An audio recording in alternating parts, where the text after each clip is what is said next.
There were times I was lost, dark had fear, couldn't see through the rain. In the end it was clear, hit the fan. I was more than one man who was there to lend a hand. Together we'd stand, always had my back, my guardian soldier. Team pulled together, united we conquer. Blessed is he who in the name of charity carry me when I'm weak, straight through the valley of darkness. Pitch blackness, the heartless, regardless, fear couldn't part us. Thick and thin, there by my side. At times we collide, but in the end we ride. Thick and thin, there by my side. At times we collide, but in the end we ride. We ride, ride, ride, ride. Holding strong, united we stand, divided we fall. Together we belong. I am my brother's keeper. Keep on holding strong, united we stand, divided we fall. Together we belong. I am my brother's keeper. I am my brother's keeper. I am my brother's keeper. Welcome back, Moto fans. We are coming off the biggest event of the 2025 Aussie Supercross calendar, the AUSX Open, and have just one round of the championship to go. So there's lots to talk about. Before we get into it, a big thank you to our partners for this episode, Wonthaggi Motorcycles and Power Equipment, Fastline Suspension, Wolf Building Compliance, and the November sponsors of our motocross and supercross wall calendars, 443 Photography and Moto Cred. Now, my co-host for this episode, he's a former guest of the show and just happened to race the SX1 class at Marvel Arena in front of 30,000 fans on the weekend. Welcome back to the show, Justin Carafa. Thanks for having me. Thanks, Pete. Good to be here. Thank you for stepping in, mate. So when was the last time you raced Supercross? 2019 at the first Marvel event. So, yeah, six years in between gate drops, but, yeah, definitely didn't have the 2019 fitness, that's for sure. So how much Supercross have you actually ridden in that space in between? I've probably done I did an arena cross, would have been at Bacchus Marsh on the two-stroke, maybe in 2022. But on the 450, probably half a tank of fuel it would have been, I reckon, in total. Yeah, so it was pretty bold move. I knew I was going to be on the back foot, but I know, everyone knows what their capabilities are, and I knew that once I got on the track and I sort of just kept it safe and, just knew where my position was, I could just circulate and then hold on for as long as I could, but being mindful not to put anyone else in danger. And I said that from the day dot. I said, if I'm not feeling comfortable on the day, I'll just call it early and then just go and watch. Yeah, well, we chatted briefly in the lead up to this weekend, and I must admit, I've seen you race motocross. I know you know how to ride a bike, but, it's been a while. I knew that, and I thought it was going to be a big task to come back and qualify. But I was blown away at your speed, mate. It was like faster than even I was expecting. Like, why the comeback? And is Supercross sort of more your thing than moto? Oh, it's hard to say. Like I'm probably one of few in the country that probably has had a dip at all disciplines between desert, motocross, Supercross, and then even mountain bike racing. Like I've sort of just done a bit of everything just to sort of stay busy over the years. And but Supercross, I always enjoyed it. Like I could always, as a kid, ride a BMX quite well, and timing was always there. But why to come back to this? It was probably it would have been after Cronulla, I reckon, that I was talking to a friend, Trent, and he goes, "Oh, let's just do it. I'll organise some suspension and let's go." And then I sort of said yes without really taking too much thought. And I was like, "Oh, okay, we'll give it a go. I'll have a few rides and see how we go." And my thought was, it'd be cool to have the kids. So there's two thoughts I went with. It was like the kids to watch Dad in the stand, and it'd be pretty cool. Like my son's still chatting about it today. He's like, "Dad, how come you didn't win?" I said there was something wrong with the bike. But then the second one was, I just thought if I enter, pay for the entry form, and I can get 2 extra passes, and I get 2 mates into the pits, and we get to have a good day. Yeah. Mate, that's the reason for it. It just made sense, and I thought, I've always managed in those 6 years when I wasn't racing, I could always get a pass through Kyle Webster because I'm friends with him. Yep. And he sat this season out, so I was like, I didn't want to hassle Uribe. He's got a fair bit on his plate for a pass. I was like, oh, you know what? We'll line up. No, for sure. So So, I think in the past I've seen you on a white bike, but you had the Honda for this round. So tell me a little bit about your bike and the setup. Have you been on the Honda for long? no. I got the bike in July. It probably had about an hour and a half on it of just general, like around Hastings and just local tracks. And then Trent had organised me some suspension. So we had probably three rides on a Supercross track, just at Zane McIntosh's place and then Charlie Roos's place as well. So I did those rides, and with the rain that Melbourne had leading up to it, so every ride was pretty much in the mud. So couldn't really get a good sort of feel for how that bike actually was, and yeah, I couldn't even comment on how the suspension was. I didn't ride enough to know what to change. Yeah, yeah. So I was that far out. So, but when I got on the bike, everything felt really good. I've always been a decent rider in the whoops. So the whoops was my strong point through the whole weekend, which I've got some good footage of whoops, which was just fun. Every lap I was just like, I couldn't wait to get to the whoop section, but because I knew I could sort of pull away from whoever was behind me, or sort of just manage a little gap. But it only lasted for 3 or 4 laps. Well, I don't want to digress too much, but in terms of the whoops, like I think that's one of the places that Australian riders really, really struggle. Like, other than sort of the top 5 guys, it seems to be that's where the biggest drop off is. What's the secret to the whoops, and what do these guys need to do in Australia to bridge that gap? Oh, I'm a bigger guy. Like I'm 90 kilos, so it's like I've always had the muscle to sort of just throw the bike around or correct it if needed. But I don't know. I guess it just comes down to how good your setup is and how much you're willing to commit coming into them. Like it was the 180 bowl, like coming into the whoops on the weekend. I really liked it because I could just click third in the rhythm beforehand and then just carry the speed around the corner and then and go for it. So I guess it's just commitment and just knowing that you trust your setup well enough to keep it straight throughout the whoops.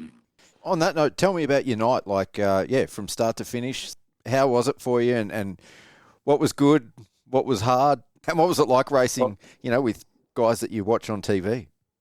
So to start with, it was tough in the morning because my nephew Lewis, he broke his wrist in practice, so that was just tough. So it was a bit of a dampener to start the day, and I honestly had some thoughts in my mind. Maybe I'll just sit it out. I'll just, it's not really worth it. I've got too much with work and family on the plate at the moment. I was like, oh. But then as soon as I knew it was under control and with race safe, you put your helmet on, everyone sort of, you can block all that out. Any racer could relate to that. So then, once I got on the track, I didn't feel comfortable straight away because it felt like everything was coming at me quite quick. Yeah. Because I've been out of it for so long. But each session I sort of got quicker, like between practice and qualifying, I dropped 3 seconds and then I dropped another second in the heat race. So, and that's as far as I got. The night ended after the heat race. So, but yeah, every session got better. And like even on doing the mesh start, it had been so long, I didn't know how well I was going to hook up off that, and my body positioning was all wrong. My brother let me know about that. Reaction time was a bit off, but I just didn't know what to expect, and that was probably a bit of one of the fun things about it. Just didn't know what was happening next. Yeah, like I said, I felt like you were riding awesome. I believe you came off the track in the sand section. What happened there? Yeah, so it was number 52. Yeah, he was behind me, and then after the whoops, there was that triple, and I just struggled with that. I just didn't get it that lap, and then he's passed me, and he's gone wide into the sand, and I've sort of landed a bit short, and I've ducked up the inside, passed him back. By that time, my arms were just full concrete. I couldn't even pull the front brake in, and I was trying to lean into one of the outside sand berms, but I just kept going straight. So I went straight to the edge of the tunnel and then hit a tough block and then had to do a U-E. And by that time, I was gassed. I was like, oh, no, I've used all the energy in that one there, and I'll just cruise around now to the finish. Yeah, I must admit I was kind of bummed because you didn't come out for the LCQ, and when I look back later, like your lap times in the heat were fast enough for you to easily I get a know. qualifying position in the I know. LCQ. What informed that decision not to come back out? Well, I thought I'd I'd ridden the track. I'd been behind the gate, and like I watch Jet and Hunter and Dean and that. I watch them on TV every Sunday. Come Supercross season, and I'm like, I wouldn't mind. I've raced the track now. I wouldn't mind watching it. And I thought I was pretty spent, even though I'd probably only done 20 minutes of riding. I was like, I don't know how long I could have gone in the main. And then so I thought, no, I'll call it now. I'll go in the stands and went and saw the kids and yeah, watched from up top, which was I enjoyed it. I was happy with what if I was a little bit fitter, then I would have gone out definitely. But I got the best of both worlds. So I guess I have to ask, like, are we going to see you at any other Supercrosses? And what do you reckon it would take for you to get back to full fitness? The thought of Adelaide crossed my mind, but I'll sit that one out. But I said to my wife, having something to look forward to and sort of stay in shape, I like that feeling. So yeah, I'd like to have another go next year and maybe Would you do do a more whole than. season? Yeah, it's hard to say that now, but I probably would. Yeah, if I could take the family with me and make each round a sort of a family holiday, then yeah, I would. But just I've never had the best prep. I always leave things to the last minute, and it always sort of governed by workload and stuff. But if I make it a priority, I'd definitely like to do it. I'd like to do it until I'm 40, so I've got 3 more years. Be very cool Yeah, to see you yeah, out there, that's for sure. yeah. No, thank you. So there Uh, we go. in terms of the actual event, like 30,000 plus fans, at the end of the day, I really have no complaints or couldn't really pick anything major from my perspective about the event. I thought it was, as far as a Supercross event goes, in Australia, in the US, in WSX, it pretty much had it all. I thought they did a really good job with the track. The venue's obviously amazing there at Marvel Arena. They got the crowd. The rider lineup was awesome. The racing was awesome. But yeah, what did you think of the event as a whole? You've obviously been around Supercross, you've raced Supercross, and you would have seen it from a different perspective to me on the weekend. So what was your thoughts on the whole event? Yeah, definitely. Great atmosphere. The stadium, just like even I was talking to Lewis Phillips, and he just said this stadium compared to a lot of the American ones just is incredible. But I wasn't there last year. I had one of my good friends' wedding, so I couldn't sort of compare the 2 years that both Lawrences were out there. So going back to 2019, if we look at the track, I feel like the dirt this year, I can only compare to 19, was had a bit more moisture in it, which was good. And the berms were a lot steeper, which I guess made for better passing. It wasn't just like flat turns. So I felt in that aspect was good. As a whole, like with the crowd and everything, I think everyone got into it. I heard the vibe wasn't as high as the year before. Not too sure why, but that's just the word that was getting around with the few people I spoke to. The Motocross of Nations intro, I'm glad they did it this year, but Yeah, I for felt sure. like they just mistimed it. They should have had Kyle out there when the video was on, not just waiting behind the start gate. Yep. But I mean, as a whole, it was good that Australia could appreciate what they've actually done straight up, and that video is pretty cool. But yeah, I mean, rider lineup racing was good. I don't know, like I missed the freestyle, but I feel like that there's just getting pretty thin, I guess, with my interest anyway. I don't really watch too much of that, and I don't know if the crowd really got into it. I didn't really take note, but I mean, as a whole, the racing, was good, and to be able to be on the track and then watch from up top and sort of witness it all was, it was fun to sort of, when they were racing, I could sort of relate to the lines they were taking and at each section of the track. So overall, pretty good. With regards to the track, like we've seen the tracks in Australia, especially over the last 3 years, from the Adelaide Entertainment Centre in 2023 through to, what we're racing now and this whole season. Like this whole season, they've all really been, I guess, full spec Supercross tracks, with the one at Marvel on the weekend, I guess, being the closest we've seen to a full scale American track. How was that sort of for you?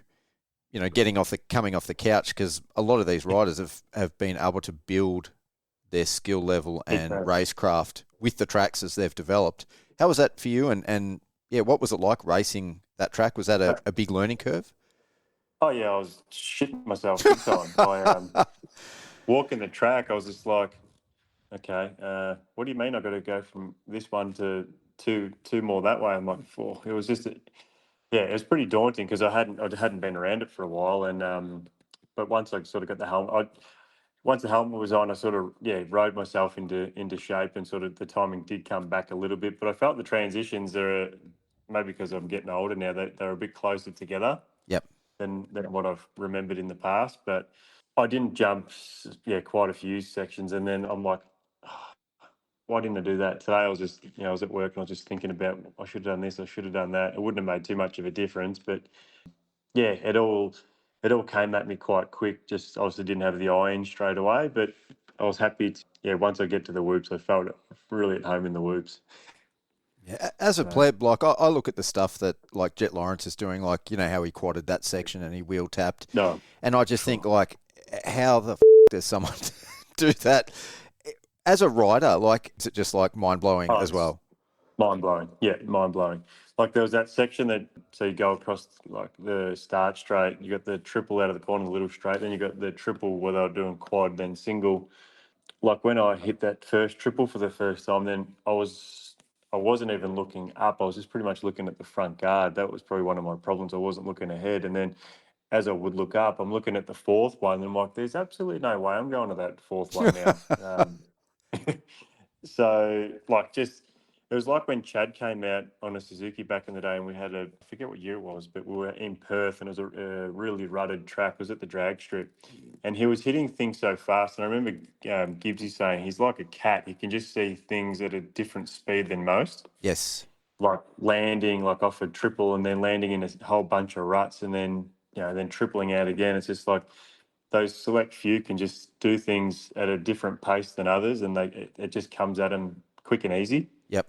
And I definitely was nowhere near that the position on the weekend. Yeah. Yeah, I can imagine. I watched a mini doco. I've spoken about it on the podcast before.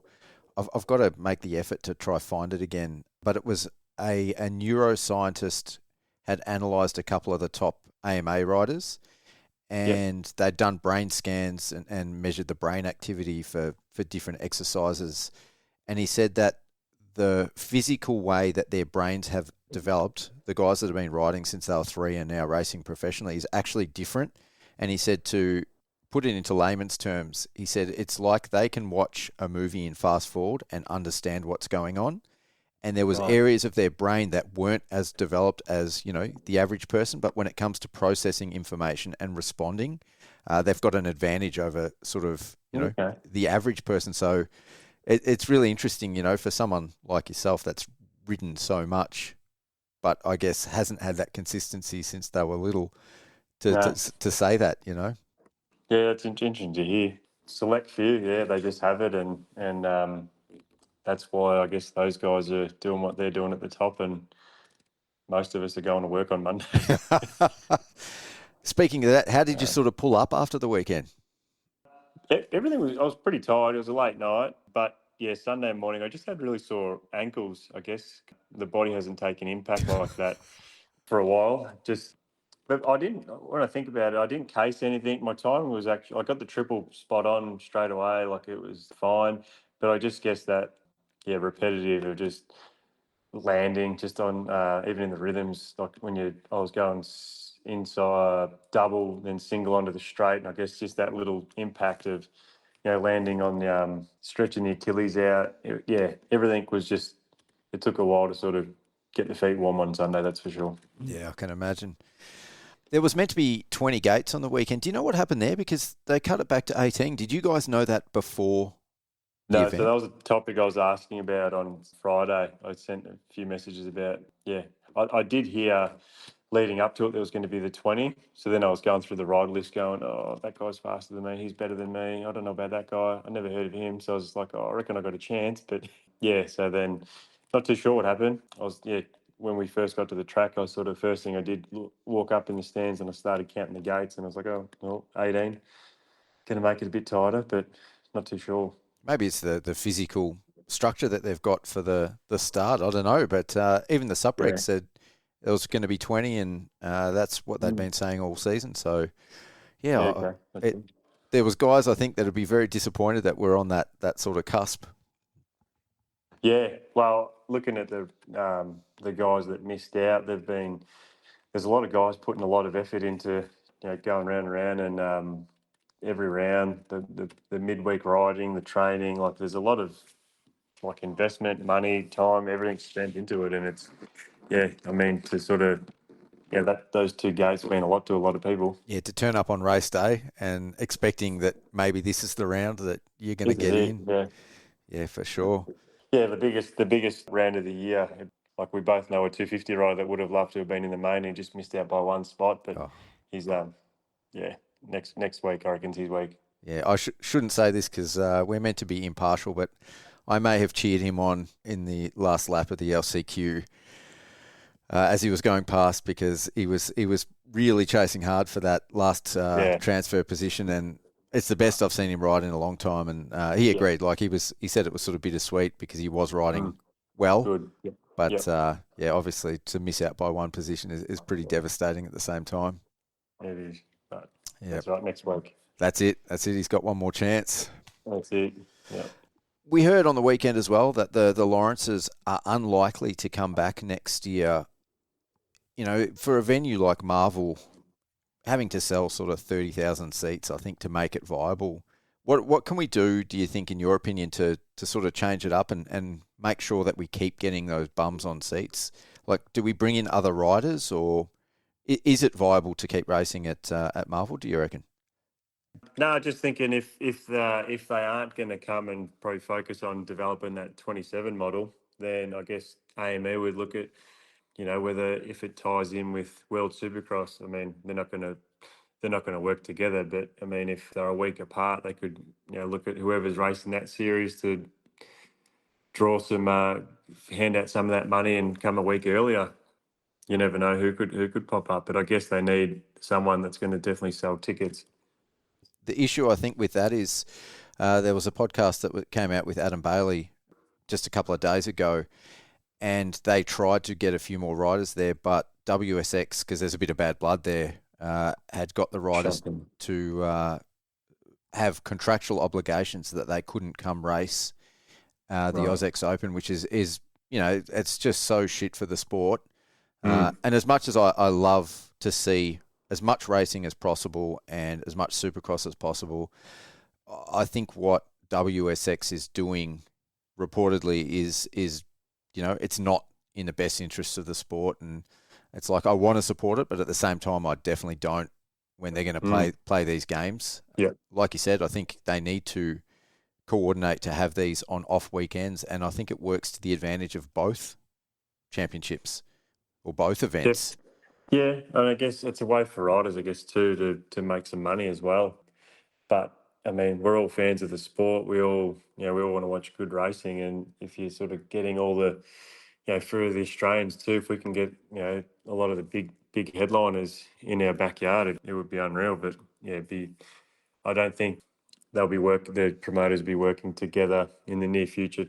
To try and make that happen. Like you said, a bit of bad blood there, but I mean, Adam and his crew, and Mick, they do a really good job at getting I guess getting the sport to a platform here where it is reaching a lot of people. And if it can happen next year with just different riders, maybe like we've seen in the past, what riders they could get out here, and so there's no doubt that they can do it again. Yeah, I totally agree. And in terms of like both championships, if they're on off weekends, as long as there's no contractual obligation sort of preventing riders, I think it's the perfect scenario, because it means that like it's so attractive for riders from overseas, whether it's France or Canada or the US, because they basically effectively can come to Australia for 2 paydays.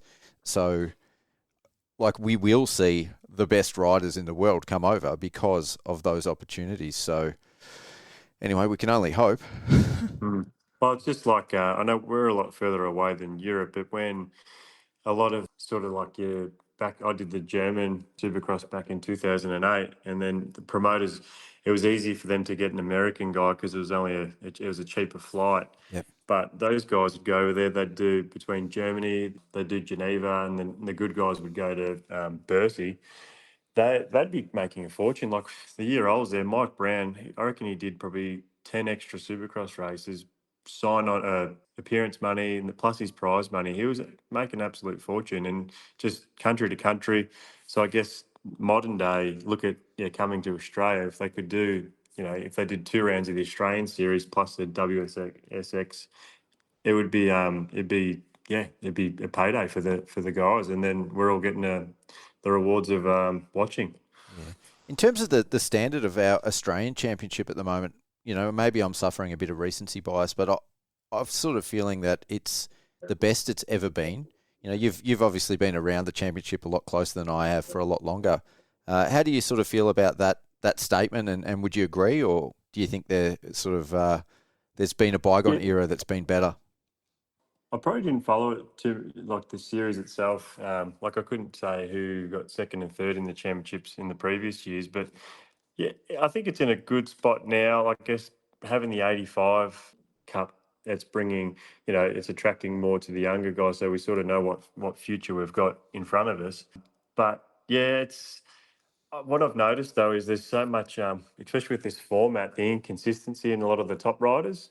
Like, yeah, I won't name names, but we know the guys that are winning. But then you sort of like the 450 we'll get class, into this when we talk about the results a little bit next, I think. Oh, okay. So we can name a few names, but yeah, just in terms of the championship as a whole, like the calibre of riders and even the tracks that we're going to. Yeah, tracks and stadiums are doing really well. But yeah, I guess the depth of field's good. Like I mean, it's making it exciting because there's always probably going to be someone different in the top three that we've noticed, even across a few of the classes now. Like a lot of guys are having a good, strong ride, and then their second motor is pretty average, so it's sort of tightening up the championship. Yeah, totally. Just one more question before we sort of get into the results. With Jet Lawrence coming over, and both the Lawrence brothers, I should say, there was a few, I guess, criticisms since the weekend that it was more of like a Lawrence exhibition. I was pleasantly surprised because I thought that the field of races, Dean Wilson, I think, is riding better than he ever has, certainly in the last, 3, 4, 5 years. But I was pleasantly surprised and thought they were much closer to the Lawrences. So I didn't feel like it was an exhibition, Jet has won races like that in the US, and it's not like, every AMA race is an exhibition. So, yeah, what did you sort of think about that and that criticism? Do you think it's sort of valid or? Well, I guess they just wanted to be safe, I guess, and they weren't pushing, I guess, because, they weren't going to put himself in a dangerous position. Like you see Hunter when he got the bad start and he was riding through the pack, he was just taking his time, and he just, played it smart, and he didn't have to push too hard to sort of get to that third place. He was just making smart choices in between, rhythm lanes with bikes going everywhere. And I guess Jet just wanted to he's never won here before, so he just probably really wanted to get that win and 2 good starts and got to the front, and he just took off. Yeah, I think it's the only one he hasn't won, so he has now. Yeah, yep, he's got that one. So, but no, I think, like you said, Dean riding the best he ever has. I reckon that's a good statement. He's really well, but I think he's pretty happy with that bike, and his starts are pretty good. So yeah, I mean they as an overall, no, they put on a show. They won. They did what they were, they. I guess lining up, Jet would want to win every time. Yeah, they probably learnt a bit about the bike in a race position, but it definitely wasn't their factory bike. No, I think I heard they were running the same chassis, same suspension as the US, and it was just a stock motor. Is that right? Like, you were pretty juiced in with the Honda team? Yeah, I knew they didn't have an engine, but they had a couple of bolt-on things. Yep. So. No, fair enough. That's all I know. The diplomatic answer. Outside of the Lawrence brothers, obviously, and Dean Wilson, then in the SX1 class, who impressed you the most, and who would you expect to have done better? Mossy and Wills, they had a really good weekend. That was pretty cool to see them both 3 and 4 in the first final. Yeah, that was super impressive. Yeah. Who did I think? Well, I think CDR should all be better. Yep. Yeah, I think Superos, he was just a little bit off on the weekend, but I guess there was a bit more. Yeah, there's a few more guys on the grid, but just really impressed with Mossy. That second moto was really really cool. He's my age, so for someone getting closer to 40 to still be able to do what he's doing was really really cool to watch. Yeah, he was super impressive. In terms of the import situation, like you sort of just mentioned CDR, we obviously need some imports to put bums on seats in Australia because it builds the championship. It raises the level of our riders because they have to, compete at that level. But in the hunt for riders looking to contend for championships, like, should some of our teams in Australia maybe be looking a little bit closer to home as well? Like, you look at someone like Melross, he works a full-time job, he's running a privateer program, and he scored more points than Nicoletti at every single round. And Nicoletti is reportedly getting paid like 6 figures to race a championship and is on a factory bike. Like, we've seen, obviously, Hayden Melross, Dylan Wills can ride at that pace. Luke Zielinski was doing really well before his injury.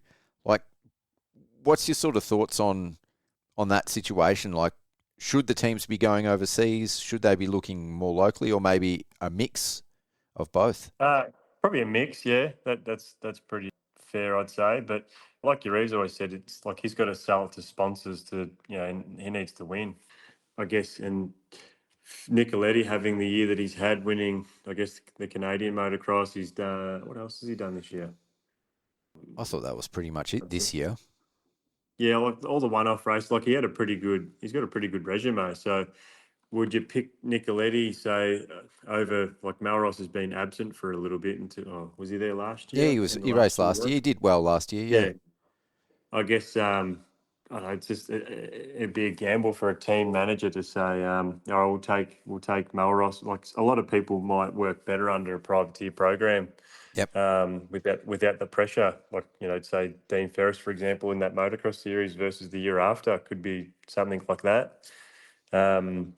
So you never know. It's hard to say, but a mixture would be like, how do you say, if Webster was racing Supercross this year, then him and Dean would have been teammates. So something along those lines would work pretty well in the, sort of spread the load and share the support. But looking at the privateers, you've got Wilsey. He definitely deserved that CDR ride. Yep. Yeah.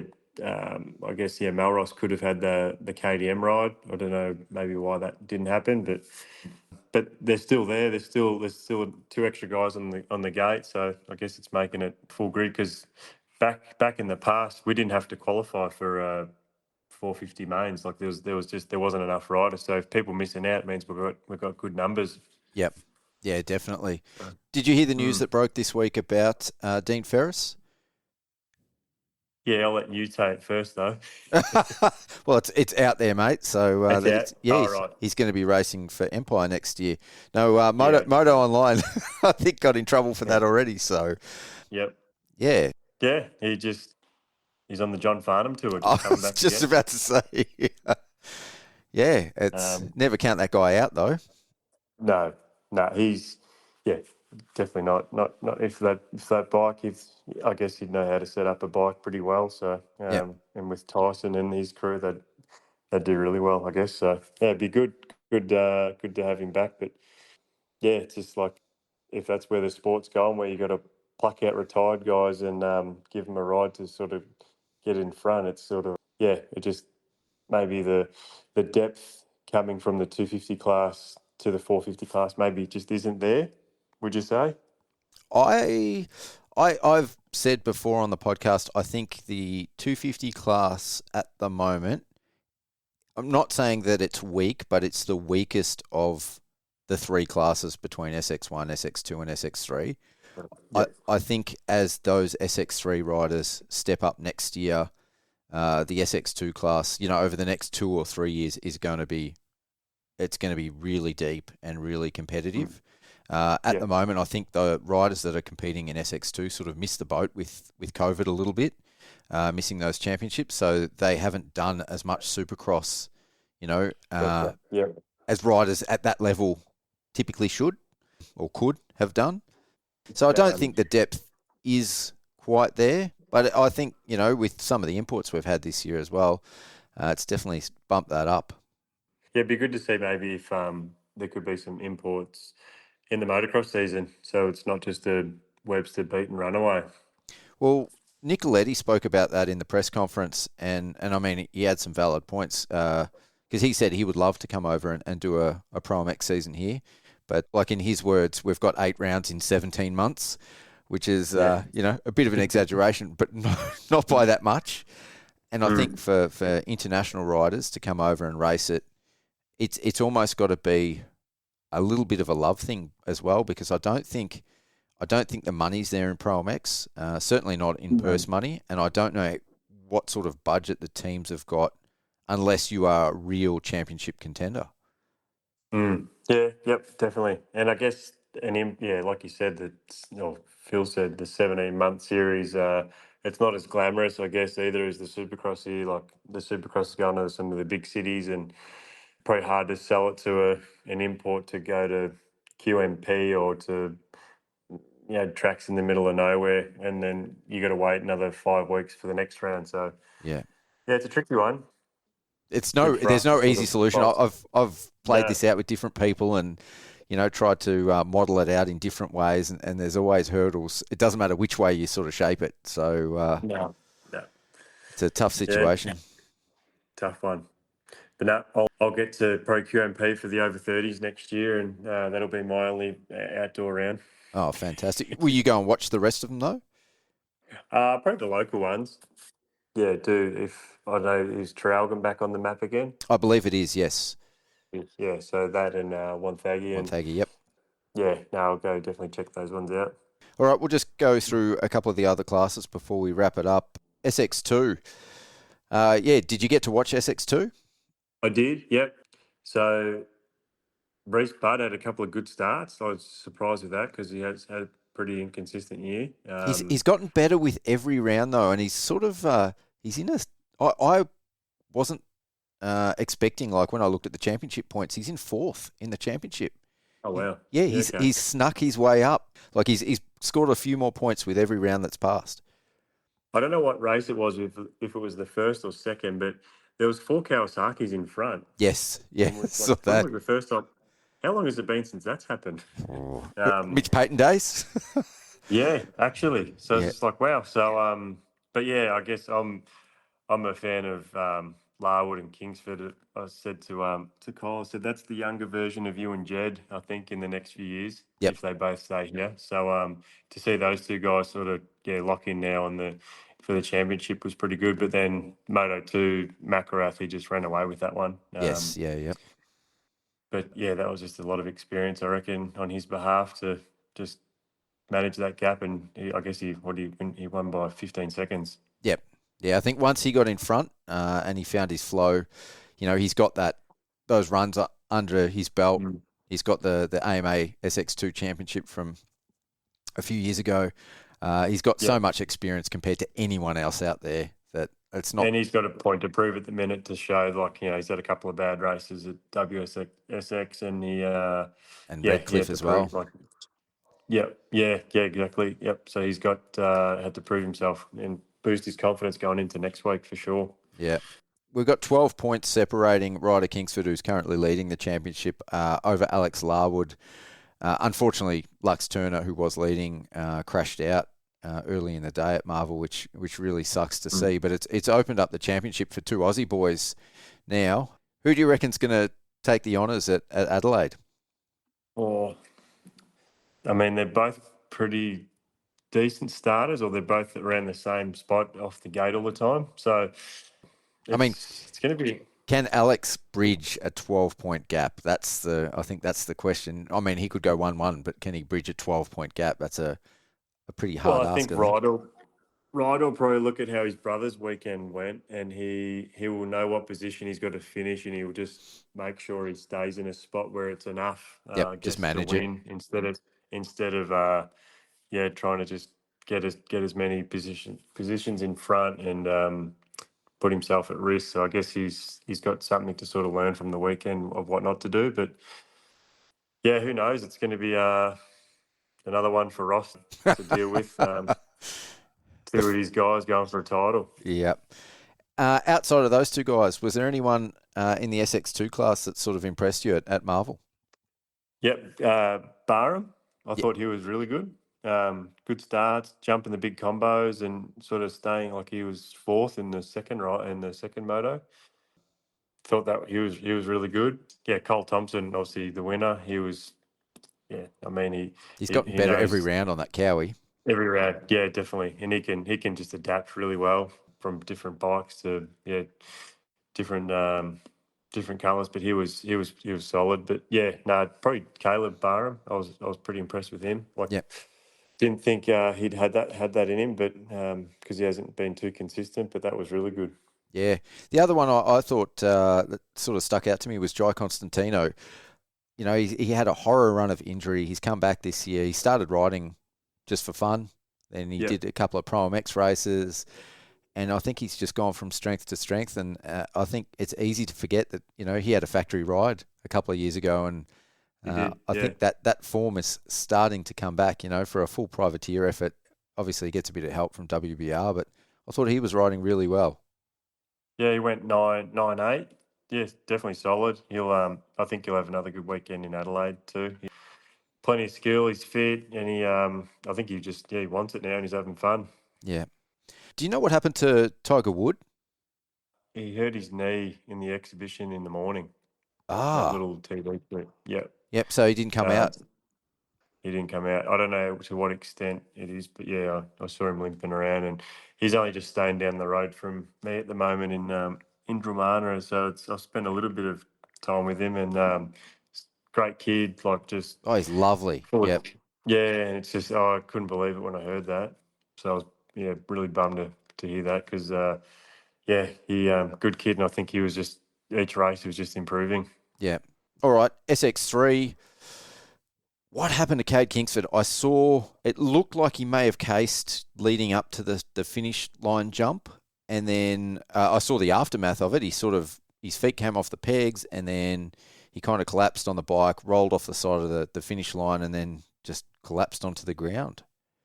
So from where I saw it, someone sort of maybe cross-rutted in front of him, and he sort of went to dodge that, or I don't know if they hit. It was sort of hard to see, but yeah, then it's like his legs came off, and then he fully stretched out his like his legs, and stretched out his stomach, and so I heard it was something internal that he maybe. Well, he was holding his body as the medics were Yeah. helping him. He was holding his body, so yeah, that makes sort of sense. But yeah, that's shit to see. Oh, couldn't believe it because he only had to get seventh, I think, to win the championship. Yep.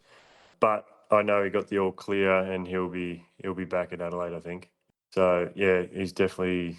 What is it? He's 4 points down. 6 points. There's 6 points. So going to take some luck on his side to make that one happen. But yeah, gutted for him. Couldn't believe that happened. Yeah, and Jack Devison, like, he's sneaky good. I barely notice him on track, but he's currently sitting second in the championship, 3 points behind Ryden Malinowski, another one of Ross's boys. Jefferson's one of Ross's guys, is he? Yes, yep. Yep. Okay. Yeah, no, really impressive. Strong, like consistent, jumping all the big sections, and sort of stayed in front of Hantus as well. So that was pretty good. Well, we've got 4 riders now going into Adelaide, separated by 6 points at the front of the SX3 class. It's going to be carnage. There's going to be whoever gets to start and stays out of trouble. They'll be laughing. But behind that, I'd hate to be in that position. Yeah, it's going to be wild. It's just like watching the non-seeded SX2 class. It was just watching guy in practice, looking at me too, trying to jump stuff. Wouldn't have been pretty, but in a race, you look good out there. I wasn't jumping anything big, that's for sure. But in a race position, when there's teams are looking, they're probably thinking for riders next year, and top 3 in a championship or a win is going to be pretty important. So it's going to be some pretty savage moves, I'd say. All right, who takes it out, do you think? I'm a Honda guy. I'd like to see Cade get it done and Jet things fall Allsop his even? way. I think he's good kid. But the Yamaha up top, he's in a pretty good position. If he gets a start, it's going to be sort of hard to go past him if he rides pretty consistent. But the two Hondas would be nice to see. But even Deverson, hard to say. Like I probably don't know it well enough to see. I didn't watch too much of the SX3 from the previous rounds, but yeah, it'd be cool. I'll definitely be watching this weekend. Yeah, and I mean, the fortunate thing is with the format at Adelaide being Friday, Saturday, Sunday, like the SX3 final isn't till Sunday, so that gives Cade Kingsford at least one more day, to recover. So, and obviously, he's pretty hungry and he's got a bit of dog in him too. So, Big time. Those, both him and his brother, they want it pretty bad, and I guess a pretty strong family behind him that put a lot of effort in. So there's a lot of want there. That's for sure. yeah, it's going to get interesting. And just finally, we'll just touch on it, but the 85 Futures class, mate, Blake Bohannon, are we seeing something special here? I think we are. Yep. Look at his technique. Look at his drive. Like he's got his dad's super switched on, and they're just a real calm combo. And they, from what I can see, is that they work really well together, and they've definitely got the support from Yamaha. Like he missed the Junior Aussies this year, and I saw him at Ironman. He was doing the Yamaha Cup over there, and they've got a plan. They're working together, and the kid, I think he just listens, and he might be one of those kids that he only needs to be told once, and he just does it. He so executes. It's pretty, and his racecraft too. It's just he just knows where he is on the track. He can sort of line up any guy in front of him for a pass. Like as we saw at Cronulla too. Like he felt bad after that takedown, but he was just racing, got to the front, and the kid hates to lose. Yeah, and the bit that blows me away about it is that it's his first year on the big wheel, and he's going undefeated so far in the championship. Yep. Like I'm looking at his lap times now, and I was only 3 seconds quicker than him. And he's little too. He's little. He's tiny. But well mannered. I think he's got it. He definitely seems like he's going to stay interested too. So I don't think losing him, but he'll definitely be one coming up for sure. No. Was there anyone else in the 85 class that sort of has caught your eye? Yeah, Lewis Cannon. He went down. I think he went down in the first corner and came back to third. So yeah, he was. I mean, he's a cannon. He's got it in him. So he's got the pedigree. And then also Ollie Burkett that got second. He like being a WA sand rider and now riding Supercross. He's picked it up quite well. Yeah. But yeah, I mean, it's hard talking about the 80s when my nephew, I feel like he could have been a top 5 on the weekend, and definitely. Yeah, like I rode with him leading up to this round, and he was massive improvements from his first one at Cronulla. So I mean, if he'll recover, he'll come back, and he'll have his time. Oh, mate, he was riding unreal at Cronulla, for his first Supercross. I was blown away because he looked a lot more natural. He had a lot more flow. He had a lot more style out there. Like, he was obviously relaxed at Cronulla compared to a lot of the 85 kids. So I think he's got a big future in Supercross. I think he takes after his, or dare I say, his uncle a little bit when it comes to the pointy jumps. Yeah, his dad was a good Supercross rider too. He made some mains back in the day in the 125. And Julian was always one of the first guys to hit all the big triples back when Yariv was running Supercross series. So yeah, Lewis's dad, he was no slouch at Supercross, and Julian knows. Sorry, Julian knows a lot more. he knows a lot more about Supercross. He's a really good coach for Lewis, I think. Yeah. And Lewis listens, and sometimes Lewis just has to see it though. So that's where I could help him. But Julian, as far as describing things, is a lot better than what I am. Yeah. Yeah. Yeah, for sure.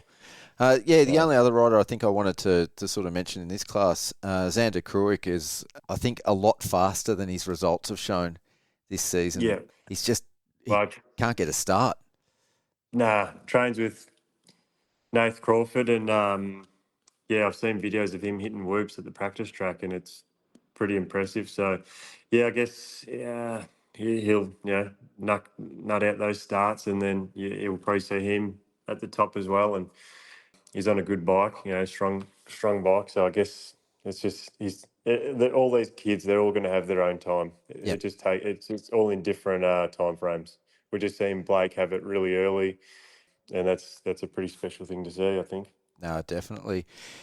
With the 85 class, like one thing I have noticed, I think it's fantastic that we see these kids racing Supercross, and they are going to be just on a different level by the time they sort of reach SX3 and SX2. But one thing I've noticed is like the size of some of these kids, that don't have that early growth spurt, seem to be too small to be getting onto the 250s. So, they're either getting on them too early or they need to have a year in between. Do we need something that bridges that gap, or do you think it's fine going from the 85s to the 250 SX3 class? SX3. Well, what did we have back in the day? We had the 85 class and the junior 125 class, but we weren't getting the track time that these guys are getting. We just have 4 laps of practice, 4-lap heat race, and then the 4-lap main. Yep. So sometimes we'd be driving to Queensland for 12 laps, but then we'd have the year after we'd be on the 125. So, but I guess the 80s, they can, like the age group that you can get on SX3, I think it's 14, is it? Yes. 14 or 15? Yeah. 14. So I think it's fine. I think it's okay. I mean, kids nowadays, they've got access to good tracks. They've got access to good trainers. They've got a lot of, TV video they can watch on YouTube. So I guess depends how bad the kid wants it is how well he's going to progress. Yep. So I think we're all in pretty good hands with looking at the rider list on the 85s anyway, going into SX3 in a few years' time. Yeah, definitely. I totally agree with that. All right. Before we wrap it up, did you have any other thoughts or anything you wanted to talk about regarding the weekend or what your future plans are? I was leaving the stadium pretty happy to have a roof on it. It was raining outside.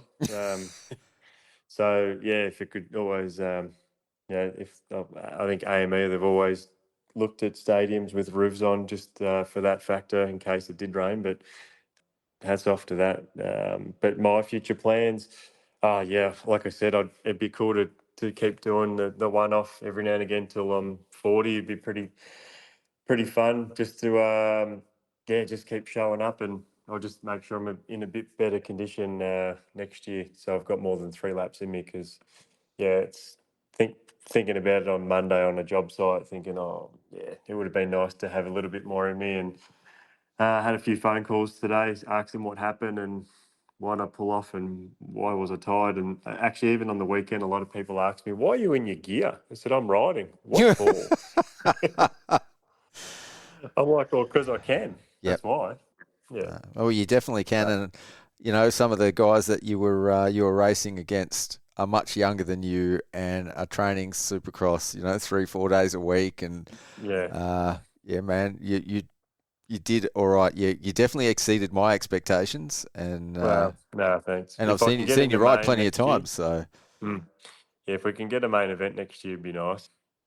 Yeah, but we'll play it month by month at the moment. No, all good. Well, thanks heaps for coming on and co-hosting this episode. It's been an absolute blast.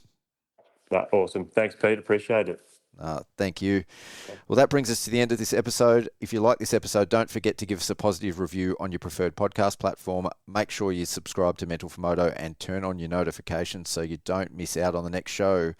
Massive thanks to Justin Carafa for stepping in to co-host, and a shout out to our partners for this episode: Wonthaggi Motorcycles and Power Equipment, Fastlight and Suspension, Wolf Building Compliance, and the November sponsors of our motocross and supercross wall calendars, 443 Photography and Moto Cred. And most of all, thanks to you guys for listening. On behalf of Mental for Moto, I've been your host, Pete Wolf. Until next time, see ya.